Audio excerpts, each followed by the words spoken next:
Shalom jemaat Tuhan, apa kabarnya pagi hari ini? Doa saya kita semua tetap dalam keadaan baik-baik, sehat-sehat tentunya. Dan dimanapun Bapak Ibu berada, saya percaya ada kasih Tuhan, penyertaan Tuhan yang luar biasa di dalam kehidupan kita. Kita masih sedang belajar tentang hidup di dalam kebenaran.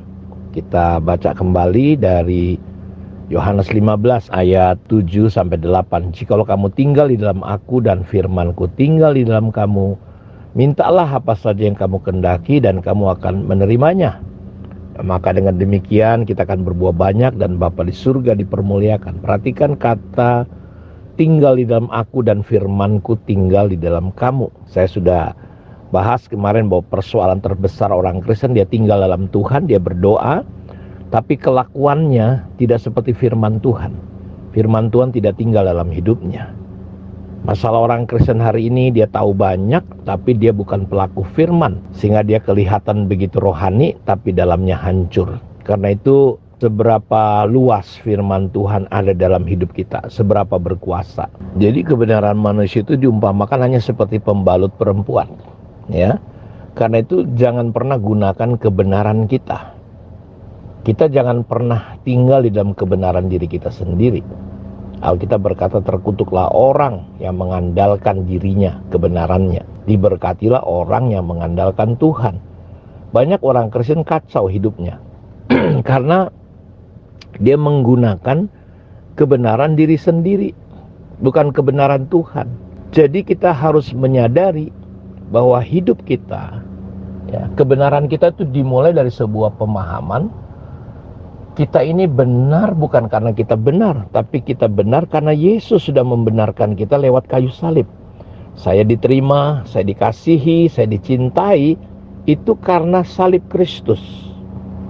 Ya, karena itu banyak orang Kristen ketika tidak menyadari, menyandarkan kepada kebenaran Kristus, apa yang terjadi?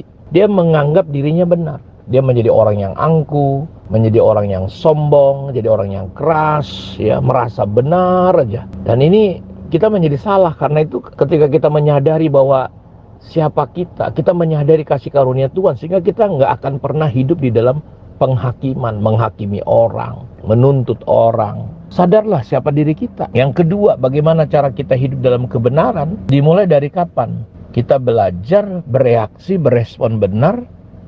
Karena ketika kita mau belajar hidup tinggal dalam kebenaran, keadaan, tekanan, masalah, persoalan coba memaksa kita supaya apa? Kita bereaksi daging. Kita bereaksi tidak seperti layaknya sebagai seorang anak Tuhan. Ingat Bapak Ibu, hidup di dalam daging adalah sebuah kehidupan yang tidak mungkin berkenan kepada Allah.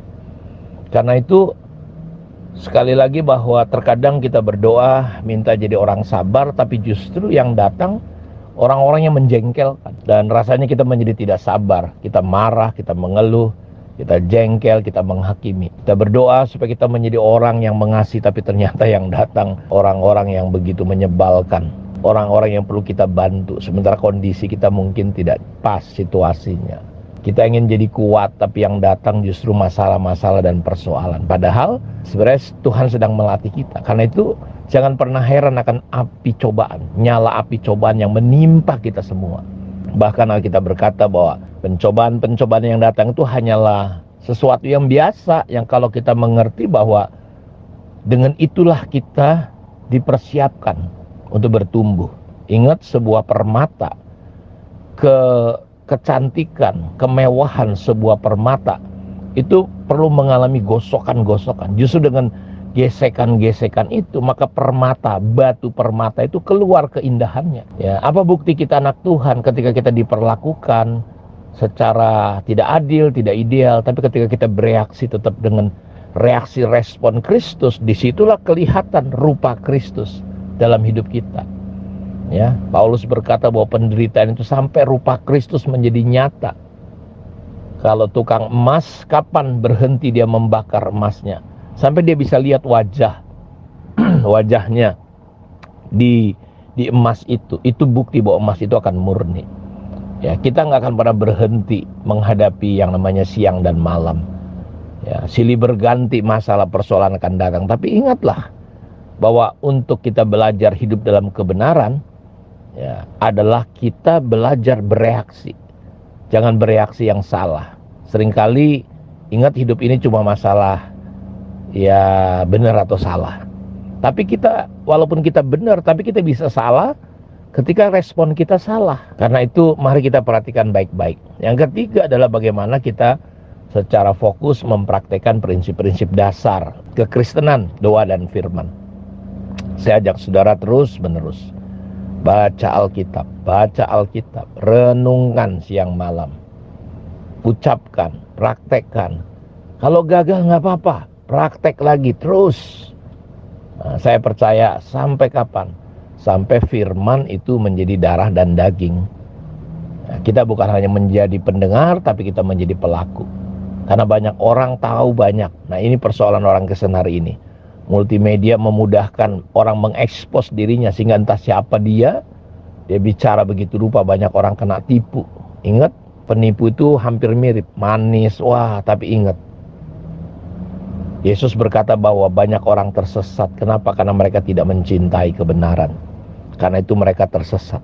Karena itu hati-hati, kita terus mewaspadai, kita tetap belajar, kita tetap rendah hati, kita mau diproses, kita mau dibentuk oleh Tuhan tentunya. Kiranya Tuhan memberkati kita semua. Mari kita berdoa. Bapa, terima kasih, diberkatilah semua umat-Mu dimanapun mereka berada. Ada kasih karunia, ada kemurahan, biar kami semua tetap kuat, tetap teguh ya Tuhan. Anak-anak-Mu dimanapun berada, sehingga kami bisa sungguh-sungguh hidup di dalam kebenaran-Mu dengan mempraktekkan pemahaman yang dimulai dari salib, belajar mengikuti proses dan melakukan prinsip-prinsip dasar. Dalam nama Yesus kami berdoa. Amin. Tuhan memberkati kita semua. Shalom.